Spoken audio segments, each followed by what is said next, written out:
Hello friends, welcome to all. Myself Vishal Jogidas.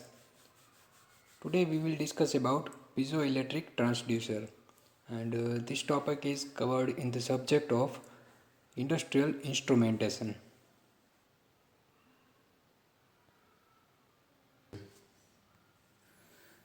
Now before starting piezoelectric transducer, we must know the piezoelectric effect. And what is the piezoelectric effect? सही इस figure में आप देख सकते हैं यहाँ पे पीजोइलेक्ट्रिक मटेरियल लिया गया है। इसके बाद इसके ऊपर और नीचे स्ट्रेस दे दिया जाता है, यानी कि इसको इसके ऊपर फोर्स लगाया जाता है इस तरह से। तो क्या होता है, इसमें से वोल्टेज जनरेट होता है और ये वोल्टेज को हम लोग मेज़र कर सकते हैं वोल्ट मीटर के मदद से। तो इसको ही पीजोइलेक्ट्रिक इफेक्ट बोलते हैं। यानी कि जब भी हम लोग स्ट्रेस में रखेंगे पीजोइलेक्ट्रिक क्रिस्टल को तो क्या होगा, इसमें से वोल्टेज जनरेट होगा। यहाँ पे दिया गया है appearance of an electric potential across certain phases of a crystal when it is subjected to mechanical pressure। यानी कि जो हमने यहाँ पे बात की वही वही ये लोग बात कर रहे हैं। उसके रिवर्स भी ट्रू है। रिवर्स क्या है, conversely when an electric field is applied to one of the faces of the crystal it undergoes mechanical distortion। यानी कि अगर हम लोग ये प्रेशर नहीं देते और वहाँ यहाँ पे हम लोग वोल्टेज देते हैं तो क्या होगा, इसके जो साइज़ है उसमें डिफरेंस आएगा, यानी कि इसका डिस्टॉर्शन होगा। तो ये इफ़ेक्ट को पीजोइलेक्ट्रिक इफेक्ट बोलते हैं। देखिए इसका इन्वेंशन कैसे हुआ। This effect was discovered in the year 1880 by Pierre and Jacques Curie. ये दोनों साइंटिस्ट ने मिलकर इसको डिस्कवर किया था 1880 में। There are certain materials that generate electric potential और voltage when mechanical strain is applied to them. Okay, ये हमने रिपीट किया है यहाँ पे इसका principle. Conversely when the voltage is applied to them they tend to change the dimensions along certain plane। यानी कि जो पीजोइलेक्ट्रिक क्रिस्टल है उसका डायमेंशन में भी चेंज होगा थोड़ा बहुत। This effect is called is the piezoelectric effect. तो ये हो गया पीजोइलेक्ट्रिक इफेक्ट के बारे में। यहाँ पे हमने एग्जांपल लिया है। देखिए पीजोइलेक्ट्रिक इफेक्ट दो टाइप की है, एक डायरेक्ट इफेक्ट है और रिवर्स इफेक्ट। डायरेक्ट इफेक्ट में क्या होगा, मैकेनिकल स्ट्रेन प्रोड्यूसेस वोल्टेज, इसको हम बोलेंगे डायरेक्ट इफेक्ट। यहाँ पे एग्जांपल लिया गया है पीजो इलेक्ट्रिक सिरामिक्स का। यहाँ क्या होगा, साउंड वाइब्रेशंस हम लोग देंगे तो उसके प्रोपोर्शनल में क्या होगा, इलेक्ट्रिकल सिग्नल जनरेट होगा यहाँ पे। यानी कि वाइब्रेशन और sound is converted to electrical signal. ठीक है, तो इसको बोलते हैं डायरेक्ट इफेक्ट। दूसरा है रिवर्स इफेक्ट। अप्लाइंग ए वोल्टेज प्रोड्यूसेस मैकेनिकल स्ट्रेन, इसको बोलते हैं रिवर्स इफेक्ट। देखिए यहाँ पे हमने दिखाया, यहाँ पे हमने क्या दिया, इलेक्ट्रिकल सिग्नल और आउटपुट में क्या हुआ, साउंड वाइब्रेशंस। तो by applying electrical signal produces vibration और साउंड, तो इसको बोलते हैं रिवर्स इफेक्ट। मटेरियल्स यूज्ड, देखिए कौन कौन से मटेरियल्स यूज्ड होते हैं इसकी हम बात कर लेते हैं। तो the material that show significant and useful piezoelectric fall under three main groups.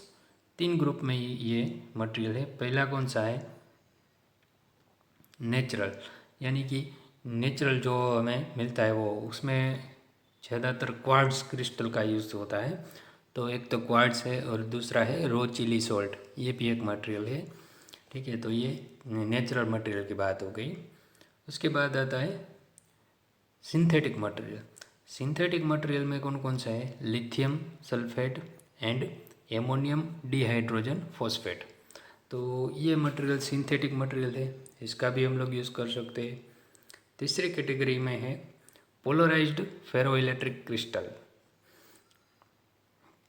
इसका एग्जांपल है barium titanate, lead zirconate, zirconate and titanate. तो ये कुछ पोलराइज्ड फेरोइलेक्ट्रिक मटेरियल्स है, इसका भी हम लोग यूज़ कर सकते हैं। लेकिन आपने सुना होगा ज़्यादातर हम लोग बात करेंगे तो क्वार्ट्ज क्रिस्टल के बारे में ही बात करेंगे। इसका यूज, क्योंकि ये नेचुरल मटेरियल है और इसका यूज़ ज़्यादातर हम लोगों ने देखा है। देखिए यहाँ पे फिर से ये अब बात करेंगे पीजोइलेक्ट्रिक ट्रांसड्यूसर की। तो वही हम लोग यहाँ पे फिगर देख सकते हैं, ऊपर और नीचे से फोर्स दिया जाता है और यहाँ से हम लोग क्या मिलता है, डिफ्लेक्शन मिलता है, यानी कि इलेक्ट्रिकल सिग्नल मिलता है। तो piezoelectric transducers work on the principle of piezoelectric effect, जो भी अभी हमने देख लिया है। When mechanical stress or force are applied to some materials along certain planes, they produce electric voltage. वो ऑलरेडी हमने देख लिया है, ठीक है। This electric voltage can be measured easily by voltage measuring instruments, which can be used to measure the stress or strain. देखिए जो भी वोल्टेज प्रोड्यूस होगा उसे हम लोग सिंपल वोल्ट मीटर से मेज़र कर सकते हैं। और ये वोल्टेज किसके प्रोपोर्शनल में होगा, जो भी हमने इनपुट में स्ट्रेस और फोर्स दिया है उसके प्रोपोर्शनल में ये वोल्टेज मिलेगा। यानी कि हम लोग क्या कर सकते हैं, तो ये स्ट्रेस और फोर्स को मेज़र कर सकते हैं डायरेक्टली इसका कैलिब्रेशन करके। तो यही प्रिंसिपल के ऊपर ये पीजोइलेक्ट्रिक ट्रांसड्यूसर वर्क करेगा। Because of their natural asymmetric structure, the crystal materials other than ferroelectric crystals exhibit piezoelectric effect without further processing. देखिए एक हम लोगों ने अभी बात की, देखिए क्रिस्टल मटेरियल जो है वो ज़्यादातर यूज़ होता है। क्यों? क्योंकि उसमें फर्दर प्रोसेसिंग की कोई ज़रूरत नहीं होती, डायरेक्टली हम लोग इसको पीजोइलेक्ट्रिक ट्रांसड्यूसर में यूज़ कर सकते हैं, ठीक है। तो ये इसका एडवांटेज है, इसलिए इसमें यही किया गया है। उसके बाद आता है however for ferroelectric crystals they need to undergo certain processing. देखिए हमने अलग अलग कैटेगरी देखी थी, उसमें फेरोइलेक्ट्रिक क्रिस्टल की एक कैटेगरी थी। अगर इसका हम लोग को यूज़ करना है ये मटेरियल का, तो क्या होगा, इसमें कुछ प्रोसेसिंग करनी पड़ेगी, ठीक है। और देखिए प्रोसेसिंग ऐसे तो नहीं होगी, उसमें टाइम लगेगा, उसकी कॉस्ट लगेगी, तो ये थोड़ा कॉम्प्लिकेटेड हो जाएगा। They must be artificially polarised by applying a strong electric field to the material while it is heated to a temperature above the Curie point of the material। देखिए ये प्रोसेसिंग की बात कर रहे हैं कि हम लोग को इंडस्ट्री में ये उसकी प्रोसेस करनी पड़ेगी, नेचुरली नहीं होगा कि उसको उसके स्ट्रॉन्ग इलेक्ट्रिक फील्ड में रखना होगा और उसको टेम्परेचर भी करना होगा, क्यूरी पॉइंट के ऊपर टेम्परेचर में इसको हीट करना होगा। तो ये सब प्रोसेसिंग की रिक्वायरमेंट रहेगी। They are then slowly cooled with the field still applied. देखिए एक बार हमने हीट कर दिया, उसके बाद क्या करना है, इसको धीरे धीरे ये ठंडा करना है और जो इलेक्ट्रिक फील्ड है वो ऐसे ही रहने देना है। यानी कि इलेक्ट्रिक फील्ड तो चालू ही रहेगा और ये हीट जो है वो स्लोली धीरे धीरे ये कूलिंग करना है। When external field is removed they have a remnant polarization which allows them to exhibit the piezoelectric effect। देखिए ये पूरा कूल हो जाएगा और उसके बाद हम लोग ये एक्सटर्नल फील्ड रिमूव कर देंगे तो ये तैयार हो जाएगा पीजोइलेक्ट्रिक इफेक्ट के लिए। यानी कि उसके बाद हम इसको यूज़ कर सकते हैं पीजोइलेक्ट्रिक ट्रांसड्यूसर में। The voltage output obtained from the materials due to piezoelectric effect is very small and it has high impedance। देखिए जो भी वोल्टेज हमें मिलेगा वो क्या होगा, बहुत ही स्मॉल होगा, यानी कि मिली वोल्ट और माइक्रो वोल्ट में होगा। तो ये बहुत ही कम रहेगा और इसका इम्पीडेंस क्या है, बहुत ही ज़्यादा रहेगा। To measure the output some amplifiers, auxiliary circuit and the connecting cables are required. देखिए इसको मेज़र करने के लिए क्या करना पड़ेगा, एम्पलीफायर का यूज़ करना पड़ेगा। एम्पलीफायर क्यों? क्योंकि देखिए अगर मिली वोल्ट और माइक्रो वोल्ट का सिग्नल आ रहा है और हमारे पास ऐसा इंस्ट्रूमेंट ही नहीं है कि इतना स्मॉल जो चेंज है वो डिटेक्ट कर सके, तो हमें क्या करना पड़ेगा, आगे प्रोसेसिंग करने के लिए हमें एम्पलीफायर का यूज़ करना पड़ेगा। एम्पलीफायर क्या करेगा कि जो लो स्मॉल सिग्नल है उसको एम्पलीट्यूड ज़्यादा कर देगा, बढ़ा देगा। तो इसके लिए ऑक्सिलरी सर्किट एंड कुछ केबल्स की रिक्वायरमेंट रहेगी। देखिए यहाँ पे हमने एक फिगर आप देख सकते हैं, वोल्टेज जो है यहाँ पे कुछ कंपोनेंट लगाए हैं, कैपेसिटर, इंडक्टर, ये सब। तो इसकी वजह से क्या होगा कि आउटपुट जो है उसका एम्पलीट्यूड में चेंज हो जाएगा, यानी कि इंक्रीज़ हो जाएगा। अब कैसे इसको हम लोग वो कर सकते हैं डिटेक्ट, तो इसके भी एक सिंपल सर्किट यहाँ पर दी गई है। एक बैटरी है, बीच में हमने पीजो ट्रांसड्यूसर रख दिया है और यहाँ पे एक एलईडी है। जैसे ही वोल्टेज इसमें आएगा तो एलईडी ग्लो होगी। तो ऐसा करके हम लोग ये इसका टेस्ट कर सकते हैं। Materials used for the piezo electric transducers. देखिए मटेरियल्स की तो बात कर ली है हमने, लेकिन यहाँ पे क्या देखेंगे कि जो मटेरियल है उसमें प्रॉपर्टीज़ क्या होनी चाहिए, यानी कि उसकी कौन सी प्रॉपर्टी है वो डिज़ायरेबल है, यानी कि ज़रूरी है। तो अब हम बात कर लेते हैं कि materials used for the measurement purpose should possess desirable properties like stability. देखिए स्टेबिलिटी जो है वो बहुत ही इम्पोर्टेंट प्रॉपर्टी है। कोई भी ट्रांसड्यूसर अगर है वो स्टेबिलिटी तो होनी ही चाहिए मटेरियल में, तो ही ये प्रॉपरली वर्क करेगा। उसके बाद हाई आउटपुट। देखिए हमने बोला था कि आउटपुट जो है वो बहुत ही स्मॉल है। अगर मान लीजिए स्मॉल आउटपुट रहेगा तो उसका इंक्रीज़ करने के लिए ये सब ज़्यादा पावर का एम्पलीफायर और उसकी ज़रूरत रहेगी। तो उसकी वजह से हम लोग को हाई आउटपुट का अगर यूज़ कर लेते हैं तो सही रहेगा, यानी कि फिजिबल रहेगा। उसके बाद insensitive to extreme temperature and humidity. देखिए हम लोग ये इसको यूज़ करते हैं तो जो नियर बाय एनवायरनमेंट है उसमें टेम्परेचर आता है, ह्यूमिडिटी आता है, उसमें चेंज होता रहता है। तो उसके ऊपर ज़्यादा सेंसिटिव नहीं होना चाहिए। अदरवाइज़ क्या होगा, जो आउटपुट मिलेगा वो डायरेक्टली फोर्स और स्ट्रेन के प्रोपोर्शनल में नहीं रहेगा, बट इसमें एरर आ जाएगी due to temperature and humidity. तो इसके ऊपर इनसेंसिटिव होना चाहिए। And ability to be formed और मैकेनिकल इनटू एनी शेप।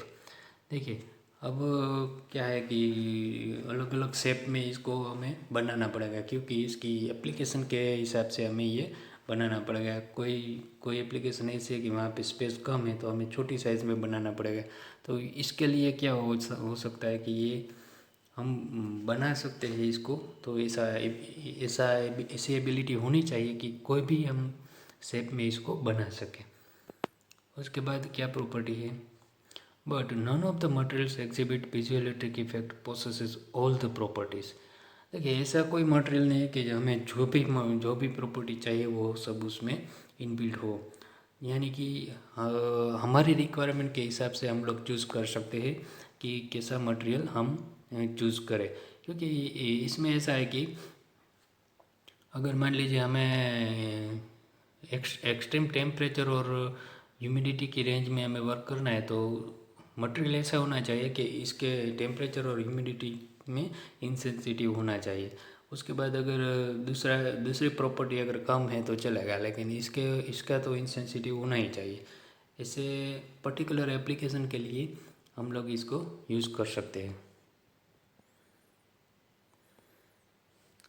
अब बात करें पीजियो इलेक्ट्रिक ट्रांसड्यूसर्स की। देखिए यहाँ पे एक स्क्वायर लिया गया है और यहाँ पे फोर्स आप देख सकते हैं, बीच में से यहाँ से फोर्स देते हैं, ठीक है, और यहाँ पे जो है वो आउटपुट मिलता है हमें। There are two families of constants which are used to describe the piezoelectric effect. दो कॉन्स्टेंट का यूज़ करते हैं, एक है जी कॉन्स्टेंट और D constant. There are written as Gij and Dij, where I is equal to direction of electric effect and J is equal to direction of mechanical effect. तो ये दो constant है, इसका यूज़ करते हैं।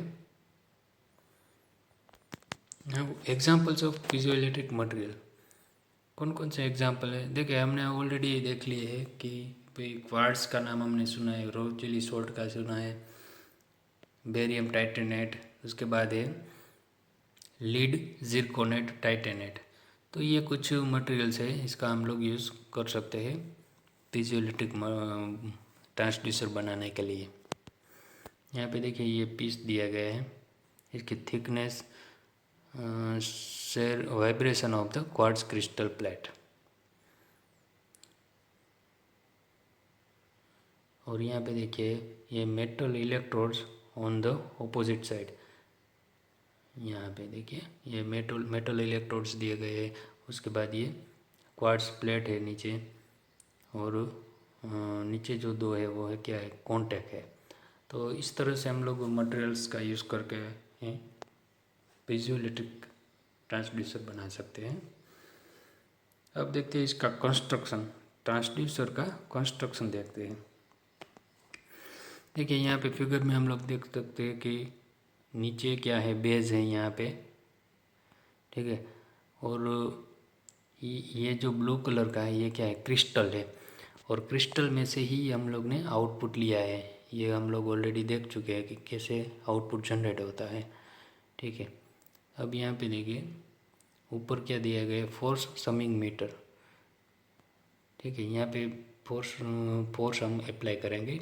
ऊपर देखिए यहाँ पे प्रेशर पॉट है, यहाँ से प्रेशर आएगा, और यहाँ इस प्रेशर से क्या होगा, फोर्स समिंग मेंबर जो है यहाँ पे फोर्स डायरेक्टली क्रिस्टल के ऊपर लाएगा, और क्रिस्टल के ऊपर अगर फोर्स आएगा तो क्या होगा कि वो आउटपुट वोल्टेज जनरेट होगा प्रोपोर्शनल टू फोर्स, ठीक है। तो यही प्रिंसिपल है। The figure shows conventional piezoelectric transducer with a piezoelectric crystal inserted between a solid base and the force summing member, ठीक है। ये हमने देख लिया, ठीक है।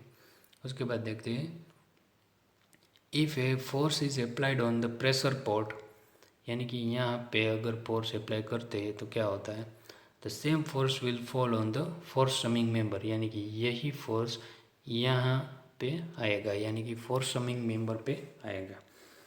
Thus, a potential difference will be generated on the crystal due to its property।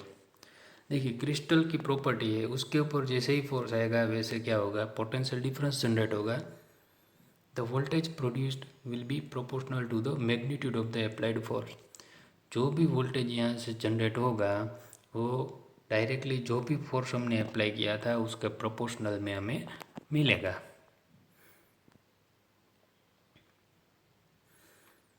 तो अब बात करते हैं एडवांटेजेस ऑफ पीजोइलेक्ट्रिक ट्रांसड्यूसर्स। पहला एडवांटेज है हाई फ्रीक्वेंसी रिस्पॉन्स। देखिए इसका रिस्पॉन्स क्या है, हाई फ्रीक्वेंसी है। They offer very high frequency response, that means the parameter changing at very high speeds can be sensed easily. यानी कि कोई ऐसा पैरामीटर है जो हाई स्पीड में चेंज होता है, उसको भी ये ईजिली सेंस कर लेता है, तो इसको एडवांटेज बोल सकते हैं। उसके बाद है high transient response. The piezoelectric transducers can detect the event of microseconds and also give the linear output, ठीक है। द पीजोइलेक्ट्रिक ट्रांसड्यूसर क्या करता है कि माइक्रोसेकंड की इवेंट है उसको भी ये डिटेक्ट कर लेता है, और उसके हिसाब से ये लीनियर आउटपुट देता है। तो यानी कि ये ट्रांजिएंट रिस्पॉन्स इसका है वो बहुत ही अच्छा है। The piezoelectric transducers are small in size and have rigid construction. यानी कि देखिए साइज़ में बिल्कुल छोटा है, तो हम कहीं भी इसको यूज़ कर सकते हैं। कोई डायनेमिक सिस्टम है वहाँ भी यूज़ कर सकते हैं, क्योंकि इसके साइज़ और वेट कम है, तो कंस्ट्रक्शन भी बहुत ही बढ़िया है। तो इसको भी हम क्या बोलेंगे, एडवांटेज। अब कुछ लिमिटेशंस की बात कर लेते हैं। Limitations of piezoelectric transducers. देखिए इसका आउटपुट लो है, वो हमने पहले भी बोला था कि आउटपुट बहुत ही कम होता है।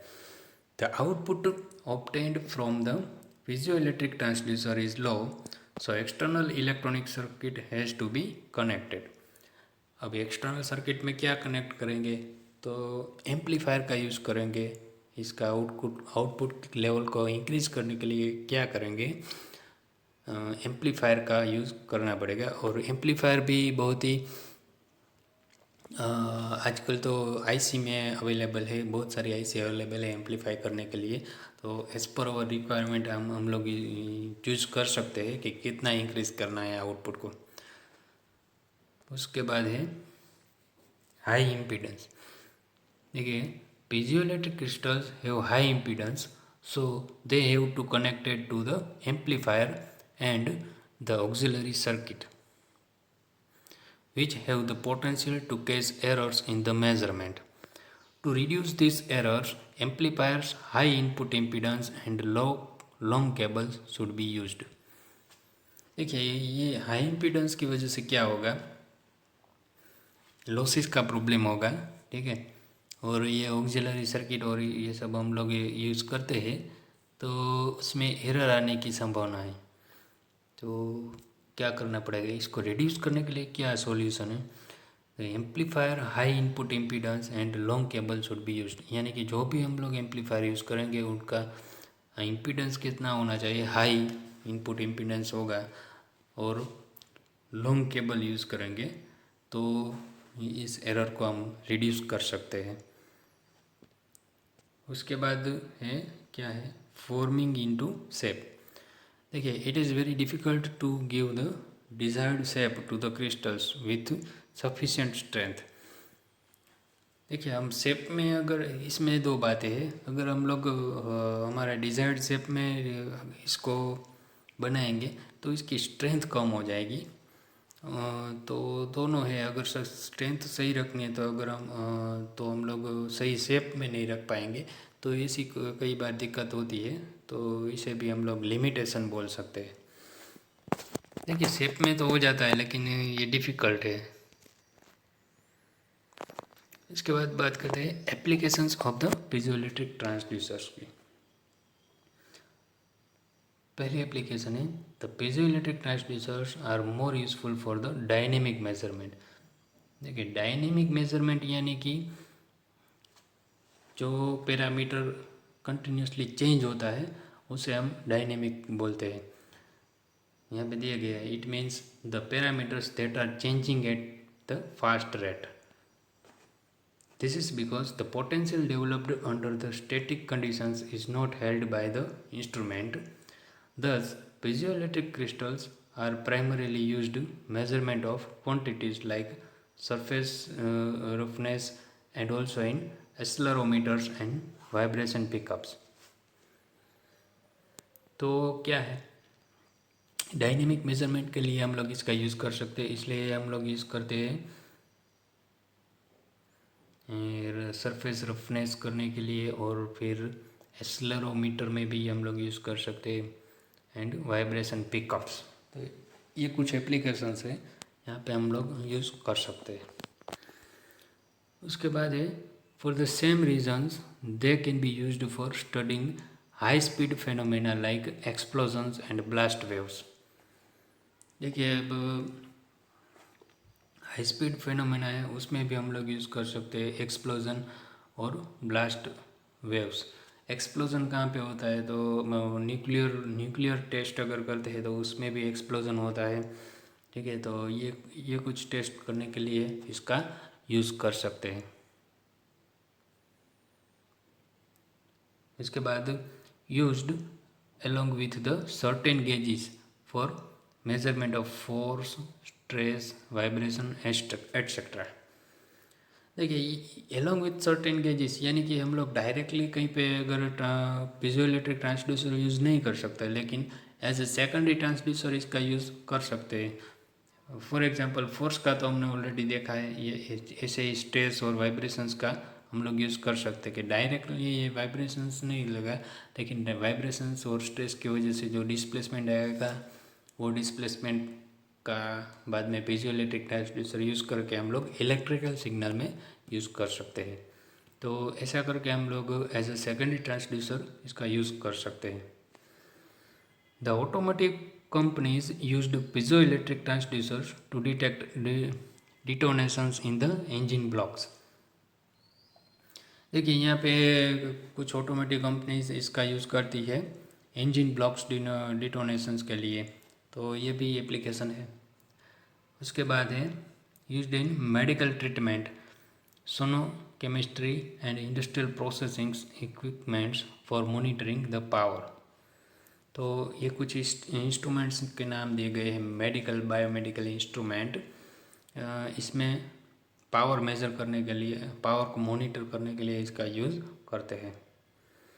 उसके बाद used in inkjet printers, inkjet printer में भी इसका यूज़ होता है। इसके बाद used in smartphone screens. Smartphone screens, देखिए हम लोग स्मार्टफोन यूज़ करते रहते हैं और टच करते रहते हैं, तो ये कैसे सेंस होता है, तो इसमें भी इसका यूज़ होता है। यूज्ड इन लाइटर्स, लाइटर में भी इसका यूज़ कर सकते हैं। तो ये कुछ एप्लीकेशंस हैं वहाँ पे जहाँ पे हम लोग इसका यूज़ कर सकते हैं।